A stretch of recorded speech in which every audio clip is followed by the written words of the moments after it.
that we need or they need to stop doing so that it's easy for you? Very simple question. Speak to them directly. I think I have already said. The first thing to each and every one of us sitting here, including those who are here on the platform, we must recognize that the resources in our hands are not ours to use for personal gain. That's where it starts. If each one of us were to do that, our work will be very easy. All right. Now, secondly, our constitutional commissions are not just EACC. Mm-hmm. Our constitutional commissions are mandated by the Constitution to do the work that they're supposed to do. We have seen situations where we are going to investigate or try to find out information from an individual, all of us seated in this room, and some of us, His Excellency has just said, we must honor and respect the Constitution. So if we are called upon to respond to any constitutional commission or independent office, let's take it that the Constitution is the one inviting you. It's not Oginde. It's not Gadungu.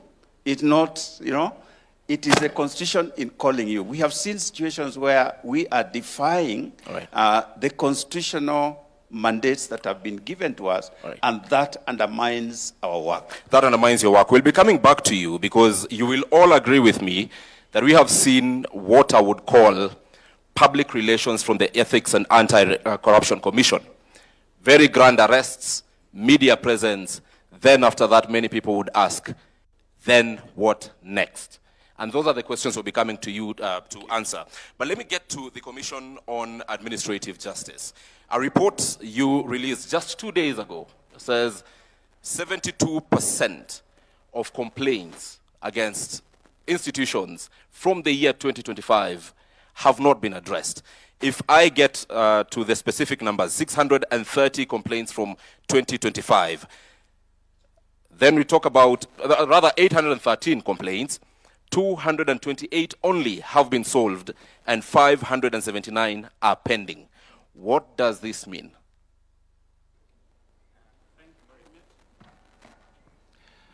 Thank you very much for that question. I think before I answer your question, perhaps what we need to do is to ask the people who we try to ask these questions, whether they really understand, one, what our mandates are.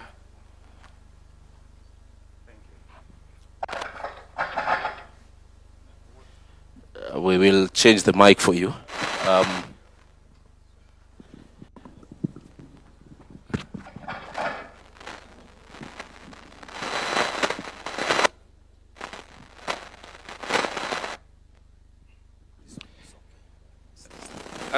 Yes, as I was saying, whether the people that we really are supposed to make accountable understands what it is that they are supposed to do.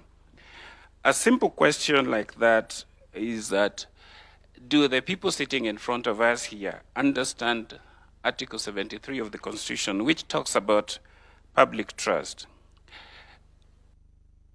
Here I sit. I deal mainly with government officials, and there are certain things that are there in these constitutions called public values of public service, and this is captured in Article 232. Accountability, responsiveness, prompt and effective service provision to the people of Kenya. When we write to ask for this information, they will tell you that we are paper pushers. They don't respond in time, and that explains why those complaints remain unresolved. So what have we done? I've been able to engage with the various MDAs. This week, I've been meeting the principal secretaries and MDAs that we had identified has many complaints not being resolved. And we realized that part of the reason is that they don't have a way of understanding what, when we write a letter to them, what does that mean? So we have been meeting at the Safari Park from the chief, the principal secretaries, the head of parastatals, the DGs, the chairperson, so that we explain to them why it is important when we ask the things that we ask. It means that there's a Kenyan somewhere needing the answers. Another thing is that there's the issue of government operating in silos.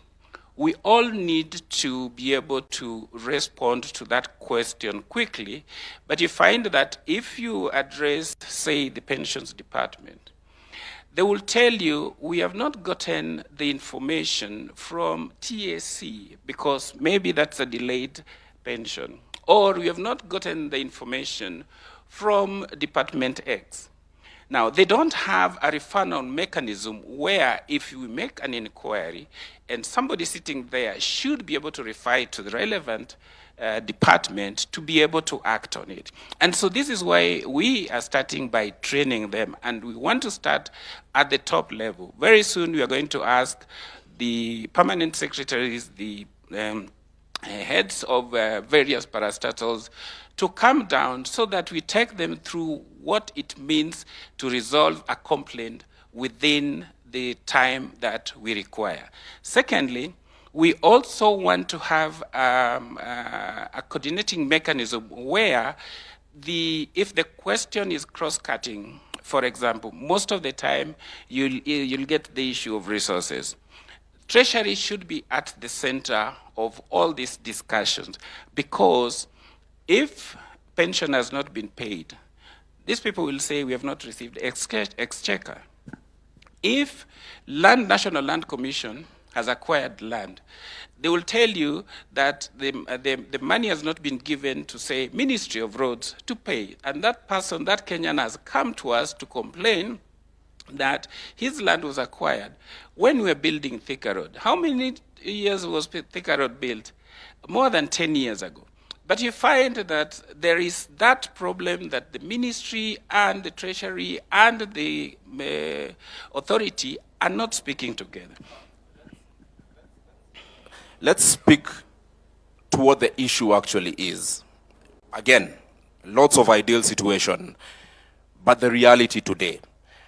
579 complaints brought to your office for the year 2025 have not been addressed. Your mandate surely cannot just end at communicating to the respective entities. What happens to these 579 cases today? We are almost starting September of 2026. By end of this year, more complaints will be coming to you. So actionable things done or that you can do beyond telling this crowd what the ideal situation ought to be. Well, as I said, we have decided to engage the people concerned to tell them that this is what you need to do when you receive the the matter. Some of the things are actually just bureaucratic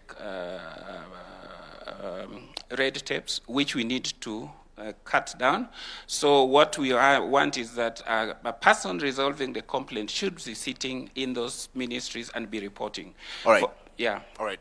Let's move to another issue that still touches on you: an increase in requests for access to information. 2016, 2017, 32 requests. 2025, 2026, 654 requests. What does this speak to? What does it say of the institutions that are mandated to serve? Well, the request for information is a new area which is growing, and we like it because it enhances public accountability. Unfortunately, people still, again, don't understand that when you request the information, you should not come to KICC as the first point of call. You're supposed to send your request to that information, to the person holding the information. You're supposed to wait for 21 days. KICC's jurisdiction kicks in after 21 days if you have not received the response. Now, when that happens, you now come to us and say, we requested this information and it's not been provided. And we will look at the information that you request. But first of all, not every information can be given. And so we'll look at it according to the law and see whether it falls under Section 6 of the Act, which are exempted. If it is information that should be given, then we will ask the institution why they're not giving that information, and that they should be able to provide that information. All right. Yeah. Gladys, where are we 16 years later in terms of human rights and the rule of law? Let's speak to human rights. Let's speak about the very basic right to life. Thank you. Thank you very much for that question. Allow me to, first of all, just speak to one of the biggest achievements of the 2010 Constitution, and to say that the issue of human rights has been the biggest beneficiary of the 2010 Constitution. Why do I say that? I say that because the language, you'll find that the language that has now been adopted, if you look at issues governance, issues development, human rights has become part and parcel of the language that we are using in Kenya.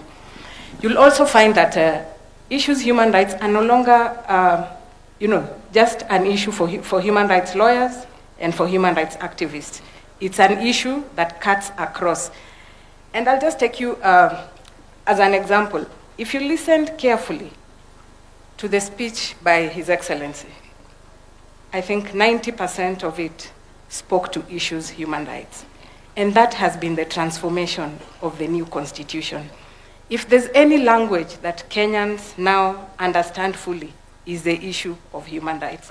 Everything is viewed from the lens of human rights. So we must give it to the 2010 Constitution that it has transformed even the relationship between citizens and the state, where now the state is required to look at everything that they do from a human rights perspective. Now, on to your question about the issues around right to life. You'll find that that's one of the rights that has been protected by the 2010 Constitution, and provides that everyone has the right to life. And the right to life is not just about health issues, but it's also about who has the right to take away a life. And that's one of the issues that I think we've been grappling with here in Kenya. And I think it was acknowledged in the previous speeches that has been given, that sometimes life has been taken extrajudicially when it was not, legally taken away. So it's one of the biggest challenges that the Kenya National Commission continues to record. And unfortunately, the complaints that the Commission receives on this particular right has to do with complaints against the government, taking away life, illegally.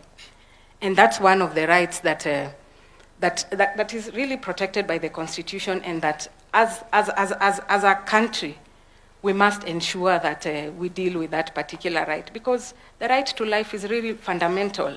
That once a life, as was stated by the President, once it's taken away, it's taken. You cannot bring it back. And yet, as a country, as a government, we are working towards improving the lives of citizens. It is true that the right to life is the most important, I must say. However, the question, and you have pointed out, that most of the times when KNCHR receives complaints about violation of this particular right, the blame falls squarely on the government. And we have seen actions by the government, for instance, on those people who were injured and those who died from previous protests. Compensation is currently ongoing. However, there is a question about not just compensation, but justice. If it touches on police officers, there is an officer who pulled the trigger. When families, when civil societies are following up on these issues, the investigative agencies, such as IPOA, would say, there are no people here who have recorded statements and such responses as you've had. Then the question by many Kenyans becomes, beyond compensation, what is the KNCHR doing to ensure that we walk towards justice? Because the many killings that we've seen, a very negligible number is currently being prosecuted in court. Very many people are free out there. So what is the KNCHR doing? Thank you very much. I think back to your question about accountability and issues around redress for human rights violations. It's important to note that compensation and reparations is just one facet of accountability and redress. And mainly, if you look at issues around reparations and compensation, they look at cases where the threshold for prosecution is quite low, and hence that direction of compensation and reparations. If you look at the cases that go to court, our courts require a very high threshold to prove a case. And you'll find that sometimes that's where our cases fail. You can only take a case to court that has evidence, that has witnesses, that meets a certain threshold. And that's where many of the cases fail. And that calls for reflection. Let me take this conversation to the Salaries and Remuneration Commission. Today, I'll give you very live examples that many Kenyans perhaps expected during the promulgation of the Constitution are issues we would not be dealing with 16 years later. Some counties are having healthcare workers on strike. Why? Because of remuneration and because of related issues. These are issues that many Kenyans thought with the establishment of the Salaries and Remuneration Commission, which advises on remuneration for public officers and actually sets remuneration for state officers, you would see this happening. Where is the gap between the governments, be it the national government or the 47 county governments, in terms of implementing what you as SRC is recommending in terms of salaries, so that we do not see the very many industrial actions that we are seeing in the country? Thank you for that question. First of all, I think I want to clarify that all levels and arms of government have been very, very cooperative with the SRC, at least during my time, in implementing the policy advisories that SRC have issued, both at national, county levels, judiciary, parliament, and the executive. So they have been compliant.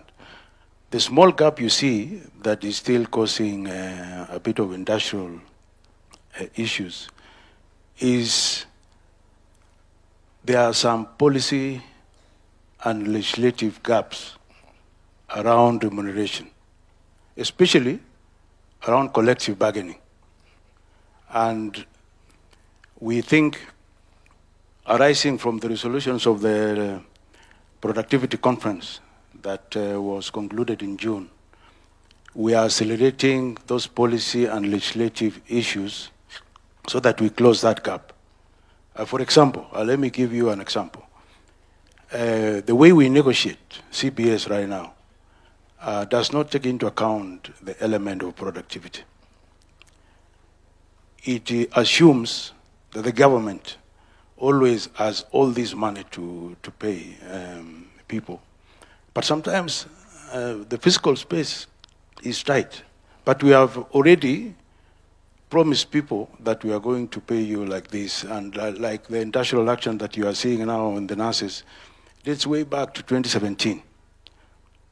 You see? Once we tighten the policy and legislative framework around collective bargaining and generally how we compensate public officers and state officers, I think that will be a thing of the past, I assure you. All right, let me take this to the Attorney General, Dorcas Oduor, before I do another round of questions. Then I'll come to you for very few questions, perhaps 4 of them maximum from any of you, touching on constitutional commissions and independent offices. But, AG, let me talk to you about encroachment. Last year at a forum like this, when the then chairperson of the caucus of chairpersons of constitutional commissions and holders of independent offices spoke here, he mentioned of the various challenges they were undergoing. One was funding, which we've already addressed, and the second one was encroachment. This encroachment, most of the times, comes from the other arms of government, and particularly the executive. I will invite you to respectfully look at claims made in public just a couple of days ago about employment of teachers and it being done by political players, members of parliament. And these are allegations that came from a very high office, the office of the Speaker of the National Assembly. As Attorney General, where does this place constitutionalism in a government you advise?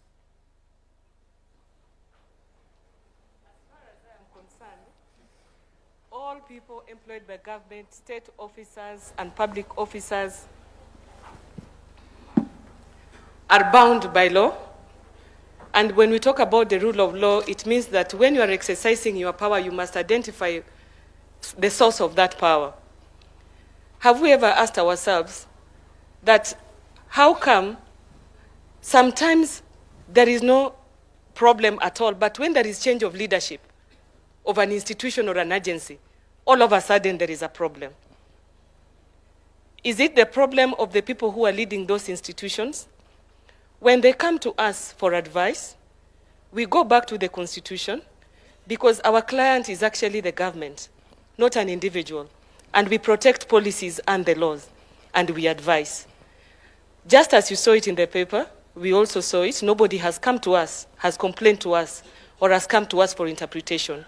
Kenya is a country that is over-legislated. The problem is, how are we implementing the laws? Where does policy and law meet the ground? And when it meets the ground, it meets individuals with perspectives and attitudes. And it is how they exercise that power that causes confusion. Otherwise, at the top level, we are very clear. Our mandates are very clear. And we are always being asked, how does your core mandate meet the ordinary life? And everybody has been given an opportunity and a space to exercise their core mandate. So when individuals have their perspective and they want to be a bottleneck, that is a different story. So we wait for them when they come officially, and then we advise. All right, Nancy, as chair of this... And let me tell you, you will wonder that at the Office of the Attorney General, we are registering almost 60 churches a month. 60. Tell us about it. You will also wonder that out of those churches, every time they have elections, they disagree. And elections in churches are more brutal, sometimes fatal. They are very violent, and they still come to us to advise. And these are the same people you meet in offices. Until now, we were asking ourselves if the Office of the Attorney General is now litigating between churches when it comes to elections. What about civic election where all these churches come together? Even among the Muslims now, they are fighting about offices and money. Some churches, not all of them. So this is to show the character of the people that we are leading. It is not only in civic elections. Thanks. All right, Nancy, how bad is this issue of encroachment by whatever power to the roles that are under your caucus? Thank you. I think we are all aware that there is encroachment and there is a bit of discomfort in people letting go of functions and authorities they had previously under old constitutions that have now been put in the, under the responsibility of different entities. When we were talking about the institutions, we have the three arms of government. We have the constitution commissions and independent offices, very critical for checks and balances.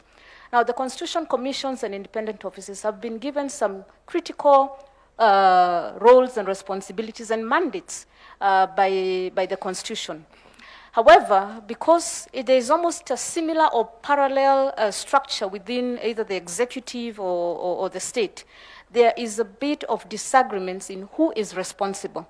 And sometimes we have to end up in court under the judiciary to interpret, which should not be the case, because at the end of the day, We are serving the same citizens.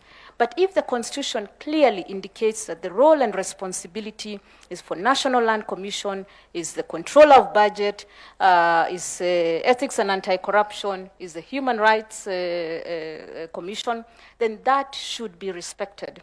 And then we can have under the coordination of His Excellency, the Deputy President, on how do we resolve this with mutual respect and with mutual understanding of what the Constitution set up. So that has been one of the issues that have been affecting delivery of services, delivery of development to the citizens.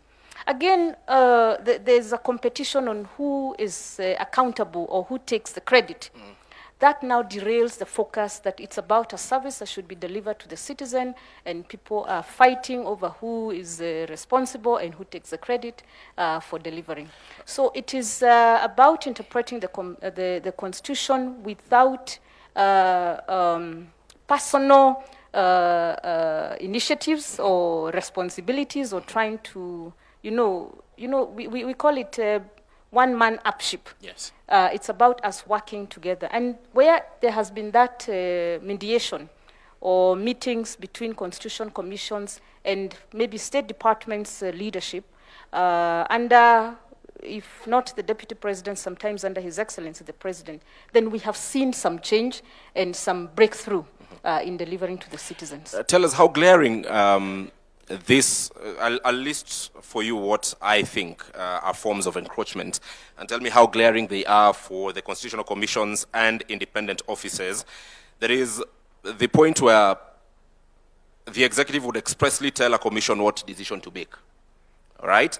Then there are other forms which I list as encroachment, either through appointments, political appointments, funding, legislation, administrative directives, public attacks. We've seen constitutional commissions at times being subjected to public attacks by those who have the platform.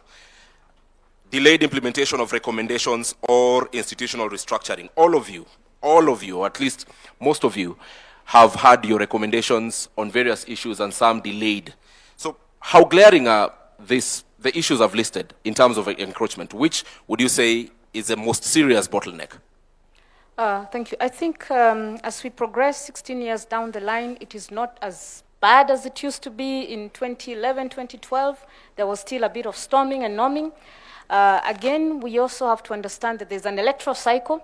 So when there's new leadership, they have to take stock of what are they responsible for, what can they do within the Constitution, and what are the Constitution commissions and independent offices responsible for. All right. Legislation, you did give me a yes. list. And I think for this would depend on Constitution Commission and independent offices, lived experiences and interactions with the state in terms of the arms of government. Whether you are engaging with the executive, because of course, and the president didn't say that he has a mandate that he was given by the people to deliver on the visions of and the aspirations that gave him the leadership role. However, within that mandate, there's a constitution that guides and the laws of Kenya that guides on how that mandate should be delivered. Then you have the constitution commissions that are oversighting to ensure there are no excesses by the state in the delivery of that mandate. There is equality in delivery of that mandate. There is equity, and there is inclusiveness, so to speak. So this depends on Constitution Commission by Constitution Commission, and the relationship building, right, which now having a place where we can send our issues and hope, of course, they escalated and solved, has sort of brought down this kind of disagreements. Right. But they are still there. Yes.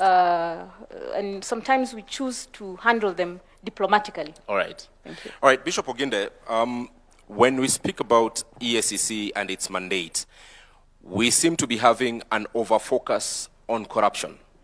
There is the software of the country which His Excellency the Deputy President invited us to speak to: integrity, ethics, which is a very fast E in EACC. We do not see you doing much about this. We've seen people act in conduct that brings disrepute to offices they hold, be it members of parliament, be it governors, be it public principal secretaries, various people. Yet the EACC is increasingly silent about such. Is this no longer your mandate? Thank you very much. Ethics is one of our mandates, and we have a whole department, directorate that is dealing with matters of ethics. Under that mandate, we ensure the adherence to Chapter 6 of the Constitution. So there are several activities, programs that we undertake in that. One of them is education, to ensure that members of the public and various individuals are aware of what these concerns and our mandate concerns. So we are quite active in this, but the reason that the enforcement seems to get more publicity because many Kenyans view EACC's mandate primarily as enforcement. So they want to see arrests and so on. But we do issue advisories, we do issue cautions to various government entities or individuals who are acting outside of their of what is expected of them. And many times this sometimes does not get into the news. And so it may appear like this is an area that we are not quite engaged in. The other thing that we do in that particular area, we help various institutions in terms of helping them to adhere to the ethical practices within the institution themselves. We carry out systems reviews of different entities to find out if there are areas that are potentially liable to breaches of ethics or even corruption. This again would come out in our reports, but as you know, the media picks more on the other side of enforcement. So if you look at the work that we do, especially in the area of prevention, in the area of ethics, we are acting in helping particularly the younger people. We are focused now in helping the younger people in schools, in colleges, in various institutions to instill this issue of ethical conduct and behavior. Mm-hmm. Now, when it comes to leaders, there's, you talked about, I wouldn't call it encroachment, but sometimes there are overlapping mandates. Say, for example, and a leader conducts themselves or says something that we consider that is unethical. There's NCIC that is supposed to deal with that situation, but on the other hand, EACC also has that mandate. So we work collaboratively to see where does this really fall, and we allow the relevant institution to pursue that. But we have several times invited individuals who we feel have breached the ethical codes, especially on Chapter 6, so that they could answer to the practices or the things that they have done. The other thing that we also are mandated under that is the whole issue of declaration of wealth and so on. And we pursue this if there is a breach again in that particular area. And if there are any undeclared or unexplained wealth, we go after them because we believe that this is a way in which they may have crossed the bar. And so these are things that do happen, but many times they don't come to the front, as I said, because of the people expecting us more to arrest people than to enforce ethical conduct. But it surely must go beyond what media picks. It must be what really happens. Forget about what media picks. Yes. Because your mandate is not for the media, it is for the Republic of Kenya. But let me move to the SRC, and when I come back to all of you, because for closing comments, in the interest of time, you'll tell me about when your recommendations are not implemented. The EACC has previously written to the IEBC and given a list of shame of some sorts, but of people who the EACC thought ought not to be on the ballot. Yes. That was never followed. However, let me go to the SRC. You have spoken about the fiscal realities of the country, and the always ever-rising demand by the various workers, especially employees of government, be it public officers, mostly public officers, to be fairly remunerated, at times not aligning with the fiscal realities the country is in. Then at that particular point, how do we make Kenyans appreciate that, look, this is the situation we are in, these are the fiscal realities that we are in currently, and not to dismiss the demands that you're having or the requests that you're having, but we have to strike a balance? First of all, I wanted to clarify one thing. I don't know whether the mic is working. Wanted to clarify that, you know, that first question you asked me, Kenyans might think SRC just helps public sector employers to resolve strikes. We do more than that. Actually, under Article 230 of the Constitution, that gives us the mandate to do what we do. Perhaps it is useful, even before I tackle that question, just to tell the country that in the last, since SRC was established, we've been able to manage the balance between that tight fiscal space with what is released to do other things for the country, like development.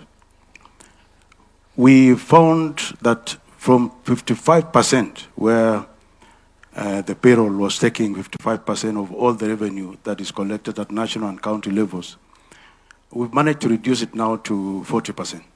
So we've released 15% of revenue to other development priorities for the country. But the PFM Act of 2012 still requires us to bring it to below 35%. And therefore, that question you asked, I think, is very, very relevant to say, as we bring this figure from 40 to 35%, how do we engage the country to appreciate that we are still below the threshold where salary should be kept within? And it is because of that realization that we saw and said, we've reached 40% wage bill to revenue ratio, mainly by controlling the growth of the wage bill. But if you see, SRC now has been there for actually 15 years, because it took some time to establish it. If you look at that, you can do an average and see these guys have been reducing this thing by 1% every year. Right. And somebody can say you are not doing very well. So what we have done is to relook at the strategy of reaching there. And we found that just controlling the wage bill is not sufficient. It will take us longer. That is why we requested His Excellency the President and the government to enable us to do a national productivity conference. Okay. The gist of this is to unlock the potential of the public servants and state officers, to ask them and say, this salary we are paying you, what is the return on it? What is the return on it in terms of service delivery to the people of Kenya? And we had a good conversation, and I think we have a solution. All right. That we are going to engage at all levels of, actually we are calling it a whole of the nation rollout. Okay. Which not only includes government officers, but also the public, because as employees of government are doing their work, doing service delivery, improving revenue collection, making sure the citizen experience good service from productivity of public servants. We're also saying the people of Kenya will need to reciprocate by paying their taxes, All right. by paying more taxes. And therefore, when we have that conversation around productivity, not just controlling the wage bill, I think we will not only nail that threshold by the year 2028, I think we are anticipating that it will be achieved by June 2028. But the spin-off will be improved service delivery to the people of Kenya that might lead to more citizen satisfaction and trust of the people of Kenya and their government. Thank you. Thank you. We really need to wind up and keep our thoughts short. I'll come to you, Clarice. And one thing that His Excellency the President has mentioned here, and has been mentioned by you and other officials previously, is the issue to do with the right to picket, assemble, demonstrate, let me use one word, protests. However, we have seen in this country, whereas this particular provision has been put to use by Kenyans, there is also that gray area of criminality happening. And there is a conversation about regulating this particular right. When many Kenyans hear regulating, Your Excellency, they would say perhaps the state wants to curtail this particular right. We need a better understanding of what do you mean, so that we are sure we are simply separating criminals from Kenyans exercising their right. Speak of June 2024. Genuine Kenyans were in the streets. We saw Parliament being torched. That was not genuine Kenyans. Anyone who touched Parliament, as anyone would say, was a criminal. So how do you separate this? How do we not read malice from that motive of regularizing the right to picket? Thank you very much for that question. The issue about, and that's Article 37 of the Constitution, that speaks to issues around demonstrations, picketing, and even petitions to various institutions when there's a grievance. Historically, if you look at the issue of demonstrations, Kenyans have used demonstrations to achieve results, especially in terms of realization of human rights. However, it's important to note that a lot of these protests have been infiltrated by criminals. How do we cure this? Regulations. Article 37 provides a very broad, definition and the rights espoused under that particular article. But having seen how demonstrations are done in Kenya, it's very important that we go ahead and regulate and provide, legislation to provide the parameters within which people can demonstrate. And Kenya will not be the first country to do this. It's done globally, where if you look at other jurisdictions, they provide parameters of where you can demonstrate, which buildings you can never, approach if you have demonstrations, the timings in terms of demonstrations, the period within which you can demonstrate. So it's very important, especially now that we know that many times our demonstrations turn violent. It's important to regulate so that on the side of the citizens, they understand that these are my responsibilities as far as my right to demonstrate is. When you say that, when you say that there are places you shouldn't not approach, examples? I think if you look at it globally, a place like Parliament, a place like the judiciary, a place like State House, if you look at international best practices, those are buildings that are considered of national security, and citizens are not allowed to protest around those areas. But this is a conversation that we can have as Kenya, because we are developing legislation that is context specific to Kenya, and we can agree on where should people demonstrate and which buildings are so important that we cannot allow demonstrators, especially where we are not very clear that a demonstration may turn violent. We need to define the parameters of where demonstrators need to be and where they should not be allowed to go to. But ideally, this is a right that should not be curtailed.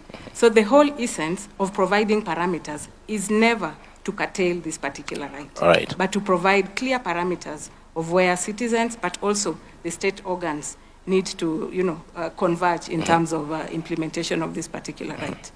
I want to invite us to give closing thoughts, and I want us to reflect in these closing thoughts.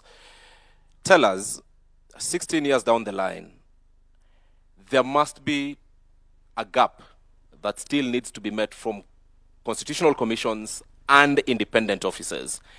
What must be done to meet this gap? I look at the glass 3/4 full, 75%. However, 25% must be met. What is it that must be done? And if it's someone who's here who needs to be told you need to stop this for us to meet the 25%, let us do so openly, respectfully, and honestly. Let me start with the Commission on Administrative Justice. Thank you very much. First of all, in terms of clawing back, I think we need to understand that nature hates a vacuum. So as a constitutional commissioner, you must occupy that space so that you don't allow anybody to come and take that space. That's the first starting point. The gap we are talking about here is in terms of funding. There can never be independence if we don't have enough money to do this. And if we are able to give a certain percentage of the revenue to the counties, I think it is important that we also give a certain percentage of that revenue to constitutional commissions. And we have CRA here who will now distribute that percentage to various constitutional commissions based on their mandate. As I wind up, and this is what I undertake to the public, KICC under our watch is simple. We say what we mean, and we mean what we say. Okay. And that is what we will give to the people of Kenya. All right. If there's anything that we need to investigate, we will investigate it. If there's something that we need to do to improve the lived experience for the people of Kenya, we will be able to do it firmly, fairly, and without fear. Again, we will also give you your right of Article 47, which means we will hear you before we take any action. We will make sure that we use the diplomatic means that are provided for in our Act, like mediation, arbitration, but where you are obstinate and you're not doing what you need to do, then if it calls for summoning and fining, we will not be afraid to do so. Thank you. All right, let's go to the SRC. Any gap that needs to be filled, what needs to be done for that gap to be filled, and if there is any party, be it here or watching us from home, that needs to act on something for these gaps to be filled, please name them, respectfully so. I think we are all agreed, I think in my view, that there are actually two gaps. One is we need to exercise this issue of independence very responsibly.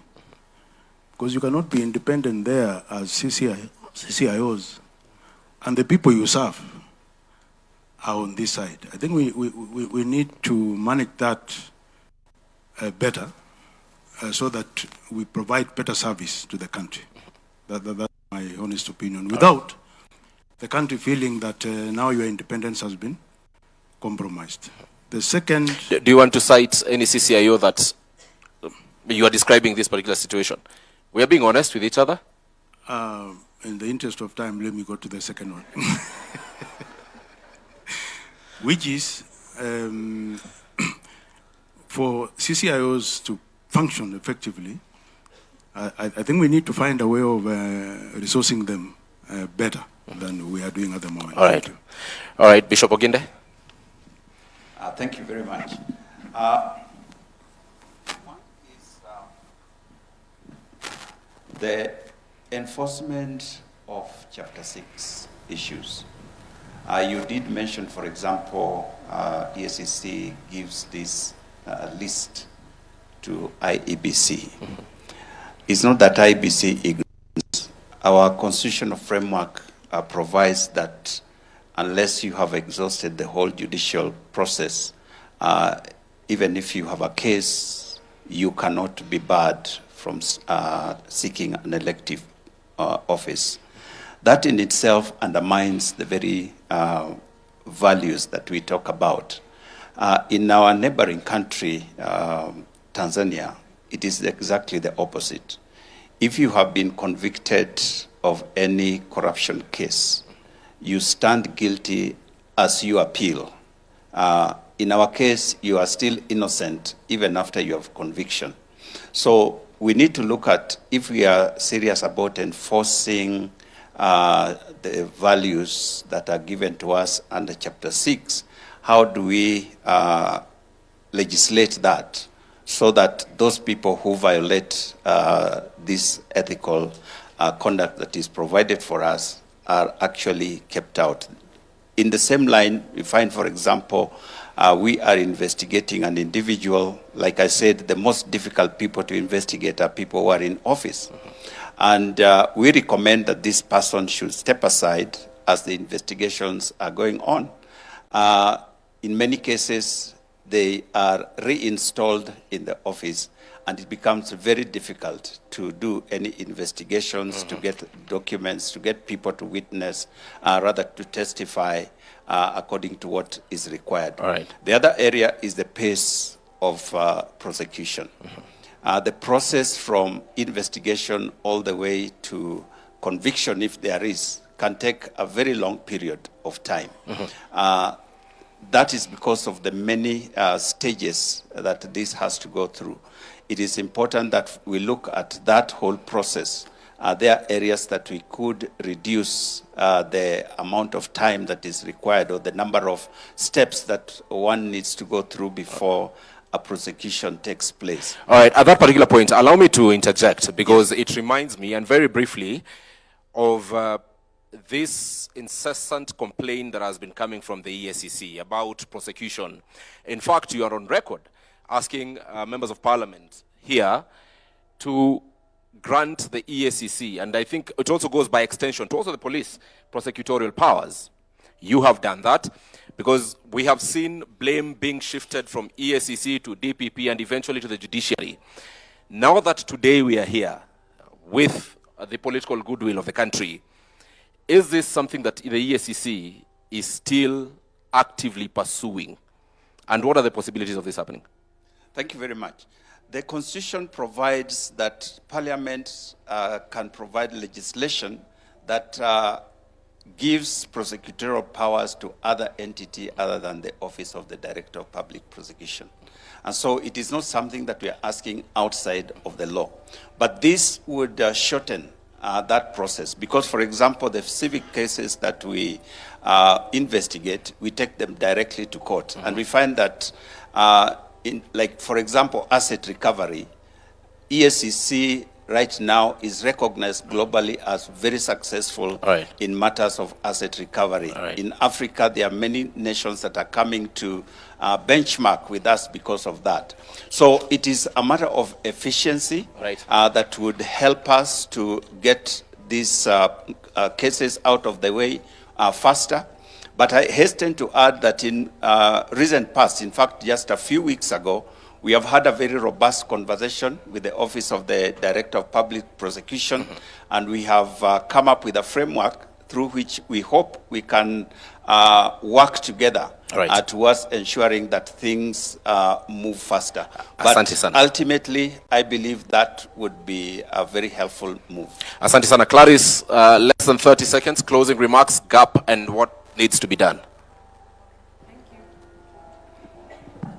Thank you. For me, three things. Number one, if you look at the current context in Kenya, we've over-focused on rights without looking at corresponding responsibilities. So for me, that's one message that I would want to pass. That Article 3.1 of the Constitution emphasizes that we have rights, but we also have responsibilities. And I think when we start recognizing that rights come with responsibilities, I think we may be able to achieve get to at least 80% of implementation of the Constitution. All right. I think the second thing for me, and was alluded to by the Ombudsman, is about funding to constitutional commissions. Probably it's about time we thought about ring fencing funding to constitutional commissions, similar to what we have with other arms of government. Then lastly, just to mention that constitutional commissions are the bridge between the citizenry and the government and the state. And we should not be seen as enemies of either of the two. We must be seen as that bridge that brings the two together towards finding sustainable solutions to the issues that affect us as a country. Thank you very much. Last but not least, Nancy, the reason I've given you the last opportunity is because, one, you're the chair of the caucus for chairpersons of constitutional commissions and independent officers, but I also want you to turn the mirror inwards and tell us, what have these commissions done or failed to do that have led us to where we are today? It surely cannot be all external pressure. Internally, what needs to be done? Thank you. And I'll respond to that in the context of the gaps. The thread of your questioning has been on what needs to be done, what is remaining, and this speaks directly to the citizens. It is important that we really do self-reflection because the Constitution established an accountability architecture that is designed as an ecosystem, that whether you are this arm of government, whether it's the executive, whether it's the judiciary, whether it's parliament, whether it's the two arms of government at county level, the county assemblies and the county executives, and the constitutional commissions and independent offices, we all have a role to play in the accountability architecture. And we must look at 16 years down the line, because we are saying Katiba at 16, what remains to be done? Because there were expectations. What promises are pending? Real promises that speak to human lives and livelihoods in this country. What has been eroded? And what has been outrightly denied of the citizens in terms of development or in terms of service delivery. And every player in that architecture has a role to play, because Kenya stands to lose if we don't close the gap or significantly ensure that the promises in the Constitution are met. And speaking to each one of them, the executive must implement accountability recommendations. I have had conversations that these constitutional commissions only report. But the Constitution established the constitutional commissions as the key advisors and consultants to the other arms of government. So the reports that they do are the advisories that the other arms of government and other players in the ecosystem need to take note of and need to implement, so that the promises in the Constitution are delivered to the people and the gaps are closed systematically. It is a journey, but it's a journey that must be taken. All right. The executive must implement accountability recommendations, strengthen financial controls, accelerate digitization, and that is one thing we are all very, very proud of. Your Excellency, you took the bull by the horns. You said we digitize. Of course, we have to digitize by ensuring that there is also security of the systems and security of the data, and that the services are enhanced through the digitization. Thank you. And Parliament, every player has a role to play. Parliament must ensure that accountability findings attract consequences and sanctions. And here I am a proponent for personal responsibility. Some time back we had a conversation with the head of public service.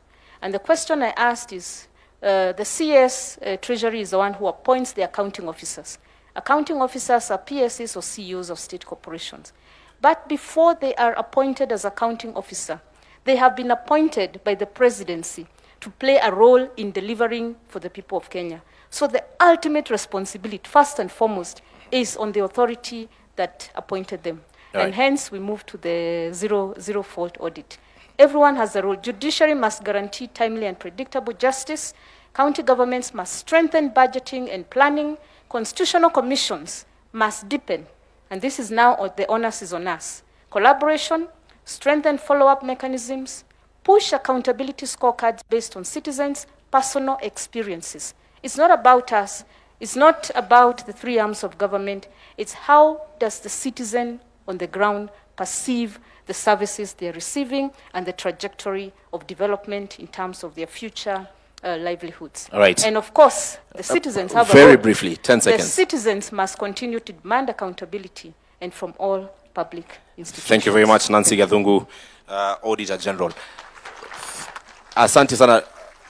Dorcas, 10 seconds maximum. We are living in a country where people like going to court. The government has this project. Person A has gone to court. The president wants to do affordable housing. Someone goes to court to stop it. And there is a lot of what the political players have termed as, even on the side of the judiciary, judicial activism. We have had that term, that particular term, and I wish we had representatives of the judiciary in this particular panel. However, that move by Kenyans to challenge literally everything, for whatever reason, as Attorney General, what are your thoughts about this? I'm calling upon Kenyans that now we have outside there the law on public participation. The rule of law requires that we rule by the law, which includes the constitution, legislation, policies, regulations. Kenya is the only country where, through our representatives, Parliament and Senate, we pass a law, we do public participation. Then an individual goes to court to say that that law is unconstitutional. And sometimes they have their way. We have an opportunity now, the public participation bill is out. Tell us how you want to participate in constitutionalism, how you want to participate in decision making, how you want to participate in law making, so that once you have told us how you want to participate, and we adhere to that process of public participation, the issue of you not being included in public participation will not appear, and therefore judiciary will have to know that the laws that are made by the people. Thank you. So one of the gaps that we must bridge is the law on public participation. Please speak, let us have a law. Secondly, the law on picketing. It is also out for public participation. Immediately we finish with it, somebody will go to court, it will be found unconstitutional. Yet it is your representatives. Sometimes it is your MP who passed it, and it is the constituent again who goes to court to say that it is unconstitutional. Kenya is a beautiful country, we have beautiful leaders. All right. Let us just support our leaders and support ourselves. Each one of us must start leadership from our houses. Asante sana. Let's appreciate all of them. Dorcas Oduor, the Attorney General of the Republic of Kenya, the Auditor General, Nancy Gathungu, from the Ethics and Anti-Corruption Commission, Bishop Dr. David Oginde, from the Commission on Administrative Justice, Charles Orinda Dulo, from the Kenya National Commission on Human Rights, Clarice Oganga, and from the Salaries and Remuneration Commission, Mr. Sami Chepkwonyi. Ladies and gentlemen, thank you very much for this conversation. Let's appreciate them as you take your seats. Asanteni sana. Mike.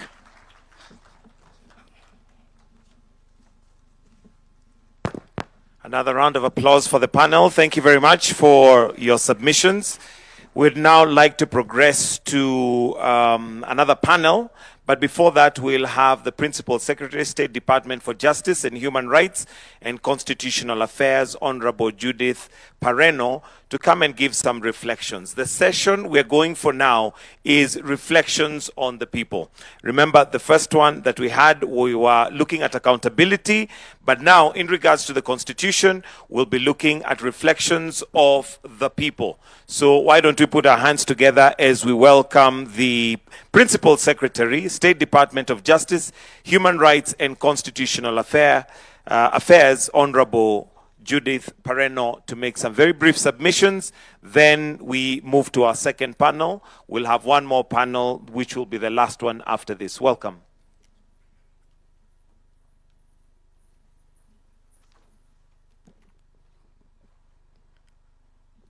Your Excellency, the President of the Republic of Kenya, Your Excellency, the Deputy President, all protocols observed. This session is about reflection of the people of Kenya. Our people, the Kenyan people, in our ethnic, religious, and cultural diversity. I am greatly honored to join you this morning to commemorate the 16 years since the promulgation of the Constitution of 2010. The occasion is not merely a celebration of our constitutional journey. It is a moment to reflect on the milestone we have achieved, acknowledge the unfinished business of implementation, and renew our collective commitment to the Constitution and the people of Kenya. The theme, Kenya yetu wajibu wetu tuwajibike, is both timely and compelling. It reminds us that the Kenya belongs to all of us, that the responsibility of implementing and protecting the Constitution is shared, and that every person entrusted with public authority must be accountable. Your Excellency, ladies and gentlemen, 16 years ago, Kenyans overwhelmingly endorsed a transformative constitutional vision founded on human dignity, democracy, the rule of law, human rights, equality, inclusion, equity, accountability, and good governance. Since its promulgation, Kenya has made significant strides in giving effect to this vision. Among the most notable milestones in the establishment of devolved governments, strengthening of the Bill of Rights, strengthening independence of the judiciary, strengthening electoral and political governance framework, established public participation, advanced gender equality, inclusion and affirmative action, improved access to legal aid, alternative dispute resolution, human rights, protection, and people-centered justice. These milestones demonstrate that the Constitution has not remained merely a legal document. It has progressively shaped our institution, governance systems, and relationship with the people. Distinguished guests, as you celebrate this milestone, allow me to express our sincere appreciation to the Excellency, the President, for finding it fit to restore and strengthen the Office of the Attorney General by introducing a new State Department, the State Department for Justice, Human Rights, and Constitutional Affairs. This is an important step to provide a stronger platform through which government can coordinate constitutional implementation, promote human rights, strengthen access to justice, advance government reforms, and uphold the rule of law. On behalf of His Excellency the President, we shall continue to discharge this mandate with fidelity, the Constitution, professionalism, accountability, and unwavering commitment to the public service. Your Excellency, ladies and gentlemen, the Constitution has translated into tangible benefits for Kenyans. Through the government is closer to the people, through devolution and improved local services. We have greater access to justice through legal aid and alternative dispute resolutions. We also have stronger protection of rights, including for children, women, persons with disability and victims, minority and marginalized, and the vulnerable people. We have greater citizen participation in governance and public decision, more accountability in the exercise of public power and use of public resources. We also have greater equality, inclusion, and dignity, the access to opportunities and public service. Ultimately, the Constitution must be felt in the daily lives of every Kenyan, in access to justice, quality public service, protection of rights, participation, and accountable governance. While we celebrate the progress made, we must also acknowledge that the constitutional implementation remains a continuing journey. For many Kenyans, the full promise of the Constitution is yet to be lived. Challenges remains. Our task, therefore, is to bridge the gap between constitutional promise and the lived realities. The true measure of constitutional implementation is not just in the number of laws enacted or institutions established.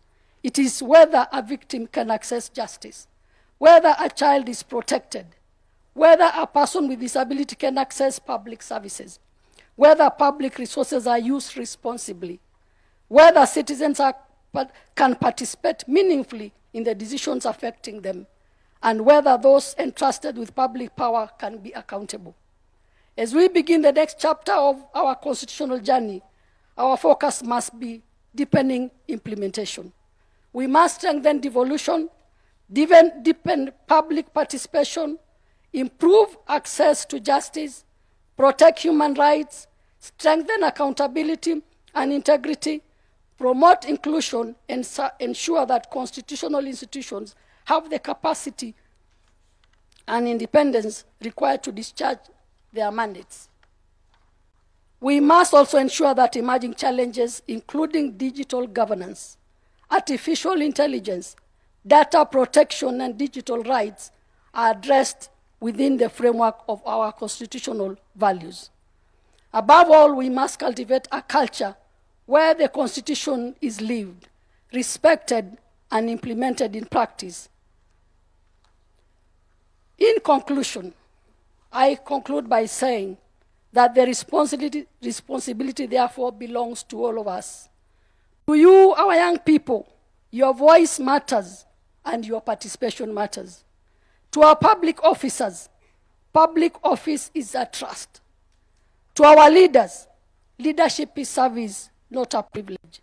To our institutions, exercise your mandate with independence, integrity, and accountability. To our citizens, know your constitution, ensure your rights, exercise your rights responsibly, and demand accountability. To our citizens, know your constitution. To all of us as Kenyans, let us defend the constitutional order that generations before us struggled to establish. Your Excellency, ladies and gentlemen, 16 years ago, Kenya made a historic promise to itself, a promise of democracy, a promise of human rights, a promise of equality, a promise of justice, a promise of accountable government, a promise that sovereignty belongs to the people. 16 years later, we have traveled a considerable journey. We have built institutions. We have enacted laws. We have devolved powers. We have expanded rights. We have strengthened access to justice. We have deepened democratic participation. But the journey is not complete. The Constitution must remain a living national project, one that requires every generation to protect it, implement it, and improves its realization. As we commemorate Katiba Day, let us therefore renew our collective commitment to Constitution. Let us make constitutionalism the culture of our institutions. Let us make accountability the standards of public service. Let us make justice accessible to every Kenyan. Let us make human rights real in the every lives of our people. And let us remember that the Kenya we desire cannot be built by government alone, by parliament alone, by the judiciary alone, or by the constitutional commissions alone. It must be built by us. Kenya yetu ni wajibu wetu, tuwajibike. May God bless our constitution, may God bless the people of Kenya, and may God bless our great Republic of Kenya. Happy 16th Katiba Day. Thank you.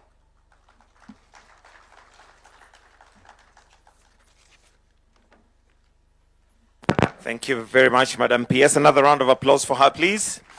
The next panel we have, Your Excellency, is on reflections of the people.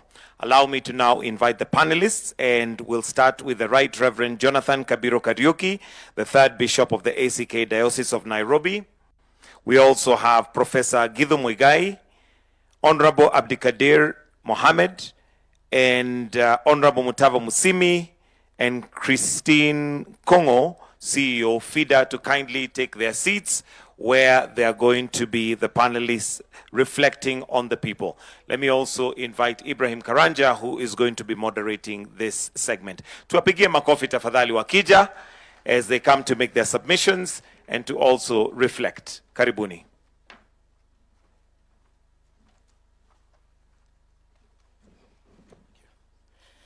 Thank you very much. This is going to be a very short session. Short but very deep. Short but very deep. Ladies and gentlemen, through your hands, the 2010 Constitution was bequeathed upon us as a country. Today, I want us to reflect, and this one question will go to all of us. Have we met what we intended to with the 2010 Constitution? I'm asking this because literally, you're part of the midwives of the 2010 Constitution. What are the successes and how much have we met the target? I will start with Mutava Musimi. Thank you very much, Bwana Moderator, Your Excellency, and all of us. Have we met our goals? Is that what you're asking? Yes, sure. And you're asking me. As an observer, I think what I can say is we've come a long way. We are the better for it, for having a new constitution. I cannot imagine where we would be without a new constitution today. But we could do better. Number one, the poverty levels are worrying. The poverty levels are worrying. Number two, I am not sure, and I speak as former chair of the Budget and Appropriations Committee, I asked the question, can we afford the government we gave ourselves? If you look at the public wage bill and all the public institutions we have to fund, can we honestly afford the government we give ourselves? Number three, when we were in Ufungamano and trying to make our modest contribution, we were very clear that devolution needed to be given more time than other areas that we were, other areas in which we wanted to see change. In fact, we recommended that once the new constitution is promulgated, the president appoints a devolution commission, gives them 3 years to deal with the issue of the size of the units, their mandate, their character, viability. I was in Parliament when this constitution was when it was being promulgated. And I remember Abdikadir, who is here with us, who was our chair, took us to Kabete School of Government to deal with the issue of the number of units we needed. I think we had a day or two at the very best, and we knew it was just musical chairs. It was not really a serious meeting because the decisions had been made.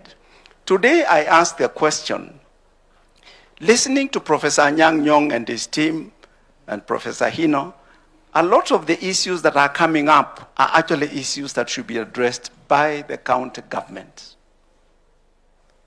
And that is why we recommended from Ufungamano, and we said every 25 years, we should look again at the sizes of these units, to do a review and see whether perhaps we need to adjust these boundaries.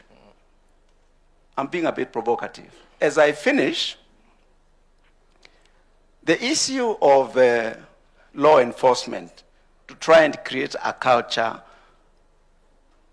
of good, of decency, I think we are asking too much of law enforcement.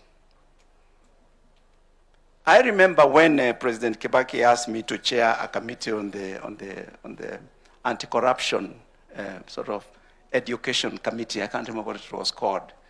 But I tried to listen to him very carefully, and I noticed that he had faith in the need for law enforcement, but he was very keen that there is education. Of course, he was a teacher in his own right.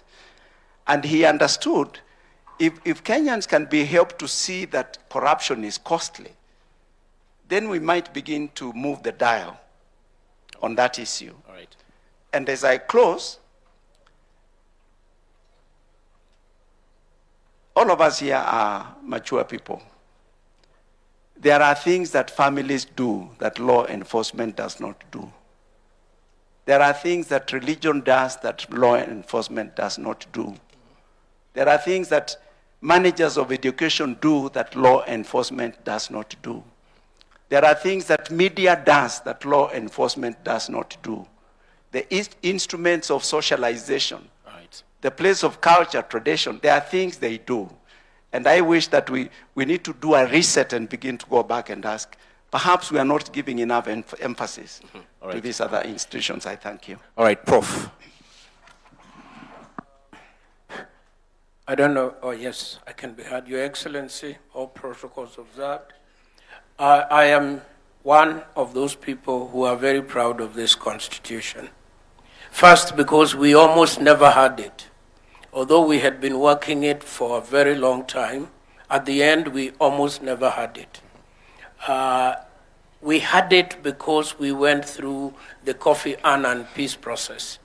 And that helped us, many of us in this room, to reflect on what we had taken for granted in this country, which is that there would always be peace and there would always be stability. I look back at what we've gained.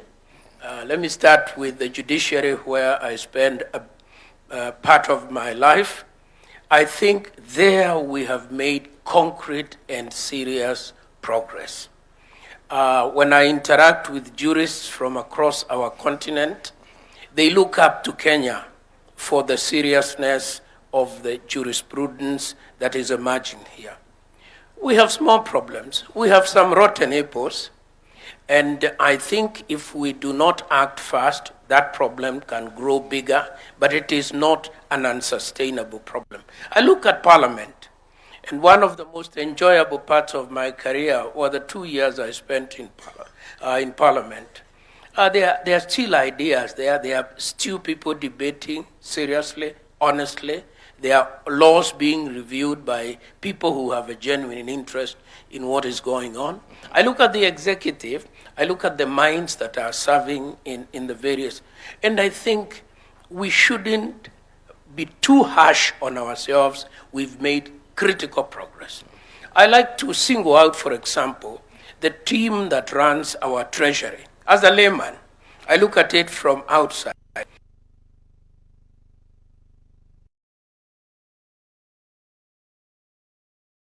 Very close to defaulting on our foreign debt. And the team is able to pull us out in good time. So we have a capacity issue that this Constitution has helped to bring that we should be proud of. I want to remind you, as a historian of that old one and the new one, by this time, by the 17th anniversary of the old one, we had amended it 17 times. So this is a more stable constitution in many ways. And I do hope, every so often I hear people open up a healthy discussion. Should we extend the presidential term limit to, or should we remove the term limit? Should we reduce the counties? Should we decrease the number of seats in parliament? And the debate goes on, and it is a healthy debate. But the form of mechanism we put for amendment means that we are unable to amend this Constitution in the foreseeable future. I think that's a problem. Right. I think that is a real problem, because all of us recognize that some things are not working. BBI, we were not all united on it, but BBI was an expression of anxiety as to what all of us recognize was wrong, but we didn't have the political traction to move it forward. So to my own mind, as one man who made a very small contribution to this process, I think I can look my grandchildren in the eye and say, I'm proud of my work. All right. Thank you very much. Thank you very much to my old teacher and my padre. Your Excellency, thank you very much for holding this a second time. The last year is when you held it for the first time, and you promulgated it should be held annually. Thank you so much. Baba is not with us, but he requested you to hold it from the morning, not just afternoon. I think you have accepted also that request. Asante sana. If I am a private citizen now, I can comment without any issues. If you look around, Mzee Moi used to say we were an island of peace. But if you look around constitutionally, last week or this week, a very senior officer in one of the neighboring countries resigned because, actually a vice president, because he asked for constitutional reforms and his president was not too happy. I don't think Professor will resign for making any comments in this country. Another neighboring country is in the midst of a constitutional crisis right now. The term for the government is over. They don't know what to do. They're struggling. In another one, they're trying to move from a federal to a unitary and a presidential. To the West, if you say so must go, they'll ask you go where. They have been there for 50 years almost right now. The first set of rights the first set of rights are called first generation rights, political rights. In this country, we have no issue with political rights. We have a lot of political rights. That is something we have banked. We are moving to second generation rights, which the president was talking about earlier, which is economic and socio-economic rights essentially. The rights to health, the rights to housing, the rights that make, the first rights are about keeping the government away, keeping the state away. The second rights are asking the state to do what it's supposed to do. That's where we are. The fact that we have moved from the first to the second, those of us who are alive when Mzee Moi was there, or when these other rights were not there, it was a completely different environment. And so things that many people take for granted right now, it took a lot of effort. If you listened, and I agree with the chair of the Human Rights Commission, if you listen to the president's speech today, I don't think Mwalimu can imagine Mzee Kenyatta one giving that speech, or Mzee Moi giving that speech, or many places that speech being given by a head of state. The language of that speech is the language of human rights. That is not possible in many places. And those are things we should not take for granted. And as we move to the second generation rights, I think we should be very proud as a country of what we have achieved and where we're heading to. In terms of the challenges, we have very many challenges. The Constitution has accountability devices that were put there to hold high state officials accountable. Impeachment was one of them. We did the impeachment of a deputy president, and we had a lot of problems with the judiciary because the judiciary failed to understand that that's not their role. That's a political accountability function where the judiciary has no role, in my opinion. And they injected themselves into that process and messed things, if you ask me.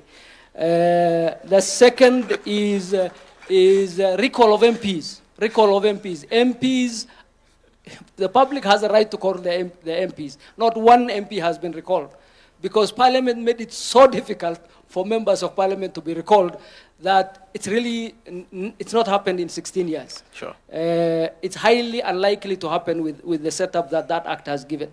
In terms of the JSC, I don't think the JSC has worked because our judiciary is supposed to be accountable. The executive can't hold it accountable. Parliament can't hold it accountable. There's a mechanism that was set to allow the JSC to hold it accountable. The JSC has abdicated that role. And the JSC needs to come back to that function because they have made it very easy for a judicial officer to say, we're putting an injunction, you're not going to do your work. That really is not how the Katiba is supposed to work. Right. And in terms of vetting, I said, we hold vetting every time there's a new state officer, but rarely do we see that vetting being useful. So there are quite a number of challenges, but I'm very proud of where we are, and I'm very proud on the second generation journey that the president has put us on, and I think it's not a finished project. It is a project we should be proud of. When we were doing this Katiba, the last bit, we were coming from a very difficult place as a country. And just delivering it as a national project alone was very important.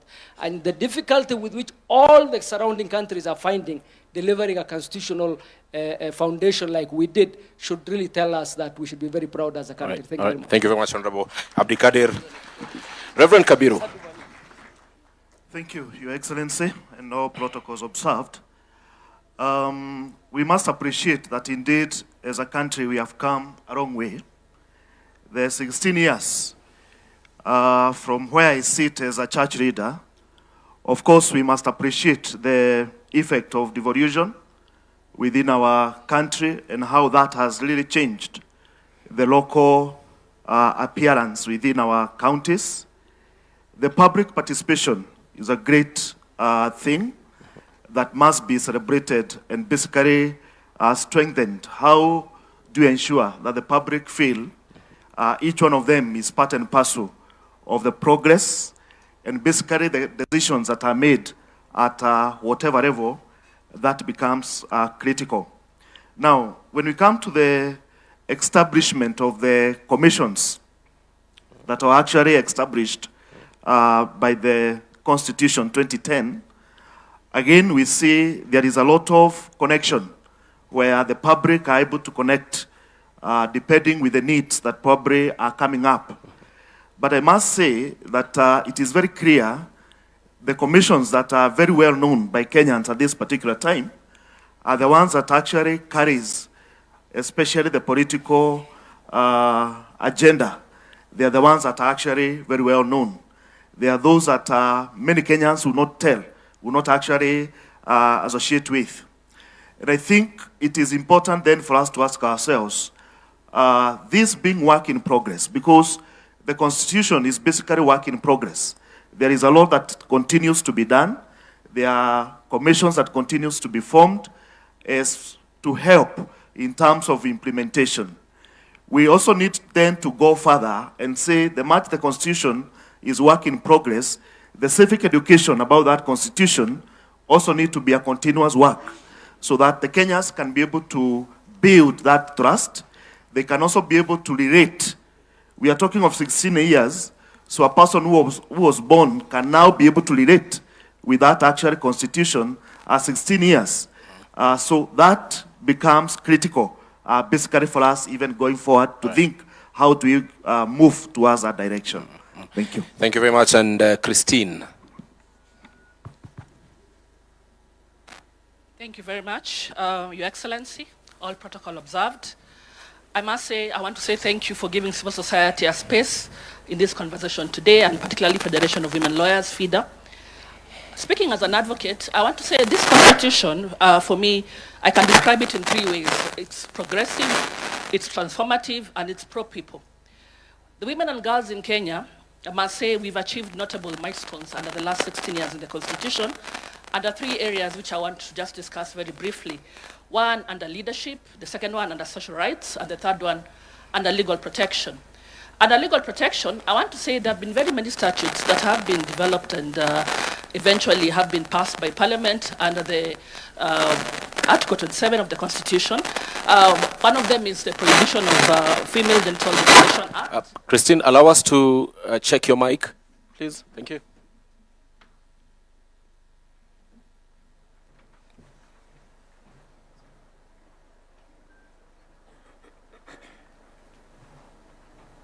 Still not functioning.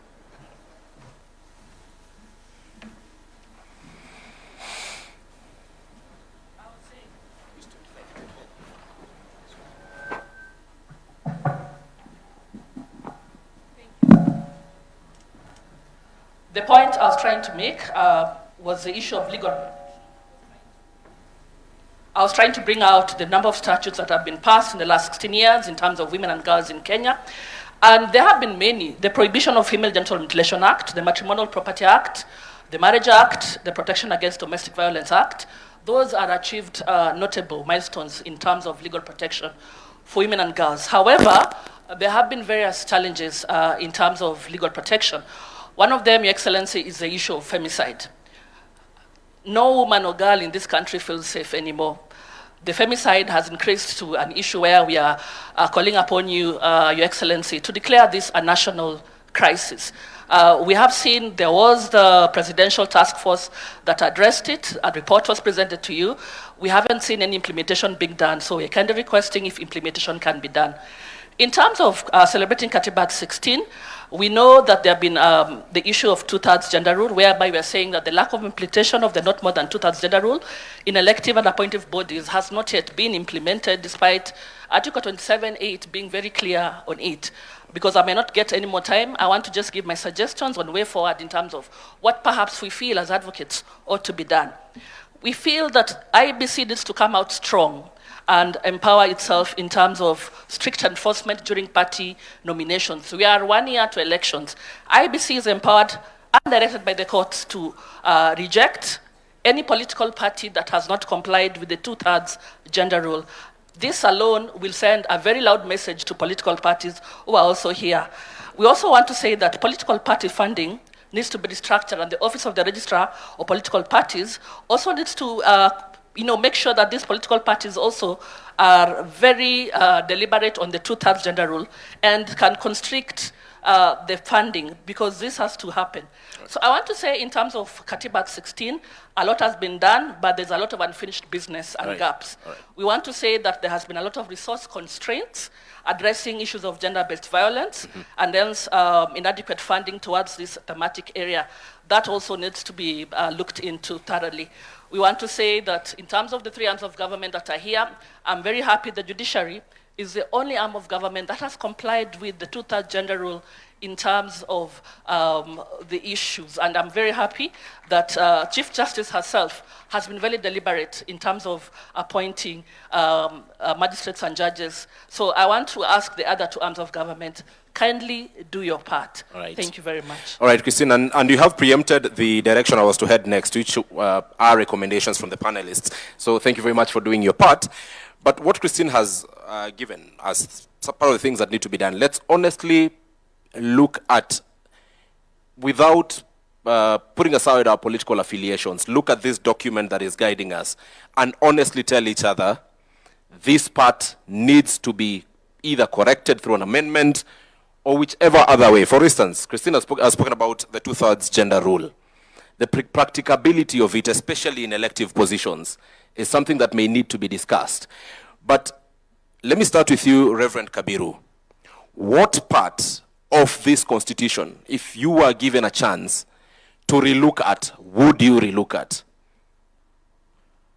Well, I think looking at the constitution as it were, as I mentioned, it is a work in progress. And I think we must see it as such, that there is what must be done to further the work that was done. But further to that, what we have at the moment, when we look at the implementation, when we talk about the respect for the Constitution, then that carries the whole weight. The respect of it as it is, whether good or how good it is, whatever percentage, the taking it and implementing it as it were, that becomes critical for the entire country, and each one of us with the responsibility, whichever that actually we take. When we look at the issue to do with the Bill of Rights, that actually His Excellency the President talked about, the effort toward that, I think these are the areas that we must look at. How do we ensure that there is the basic, that at this level, this must actually be taken at a very high level at the end of the day. All right. The issue to do with the ethics, the leadership and all that, I think this needs even further strengthening and ensuring that at the end of the day, what the Constitution has actually provided, it is actually followed all the way through to the very end. Remember, this is where we have the national values. And the Constitution must be embraced by the entire country. Right. So that it is not about looking at the leadership, looking at the parliament, looking at the executive as the implementers. All right. It is our value, all of us across the country. Thank you. So in that, we need to employ and ensure that we follow towards that direction. Abdikadir, what part of this constitution, 16 years later, do you genuinely feel needs to be relooked at so that we better achieve the objective we had at the start? Thank you. So other than be relooked at, it's one of the, I think the least successful chapter of the Constitution is chapter 6. That is on graft, on ethics. And I'm really worried whether it's possible to legislate good behavior, as Reverend Mutava said. I think that really requires cultural shift. I don't think, let me not say I don't think, but I'm not too sure I'm as confident as I used to be that writing a very good legislative prescription for that would help. I think we really need to have a cultural shift. So, for example, we are going to elections in less than a year. If you are a Kenyan and you elect a thief, and you expect that thief not to steal your resources, you are not a very serious Kenyan. And I'm just giving that example. But genuinely speaking, if you elect an MCA, if you elect an MP, if you elect people into office who are incompetent, who are lazy, who are guilty of a lot of stuff, genuinely speaking, I mean, you don't expect better service. So that's really one issue I have grappled with. The other is, so for example, the gender issue, I just want to say, the gender issue is only in the National Assembly. The gender quota issue is only in the National Assembly. In the county assemblies, we resolved it by constitution. In the Senate, we did. In the National Assembly, we already had a National Assembly that was made up of geographical seats. So you could not legislate and say the Goreti South will elect only a woman, or Wajir South will elect only a woman. That is the problem we are grappling with. How do you ensure that these already vested geographical seats would elect enough women to ensure, because the gender that suffers is the female gender, enough women to hit that quota. And that's why we introduced the county women representative tool to up those numbers.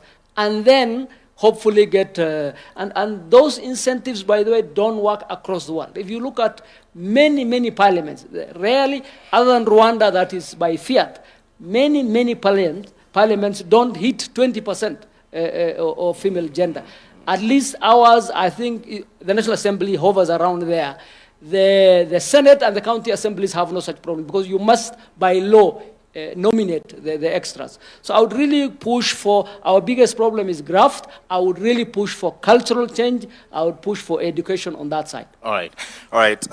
Just to, on a lighter note, it is the female gender that is currently suffering, but from how things are going, perhaps men will also suffer. So that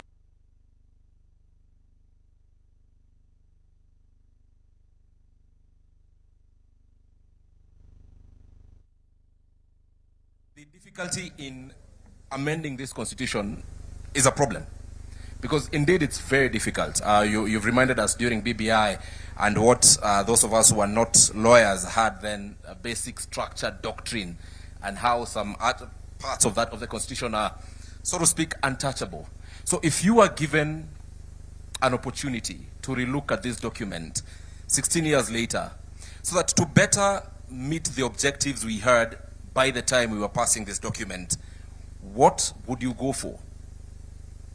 Well, first, I think that we need a national consensus, and I think that debate has already started. The president kicked it off the other day, not only about where do we go as an economy, but where do we go as a society. And I think that therein we will be able to return to this question. Is this document still serving us correctly? And I think the answer is no. It has its own internal inconsistencies that does not allow our full energies to flow. For example, I personally, as a student of the Constitution, I studied the old one and I'm now studying this new one. We work best as a country, believe it or not, whether you call it nusumkate or you call it handshake.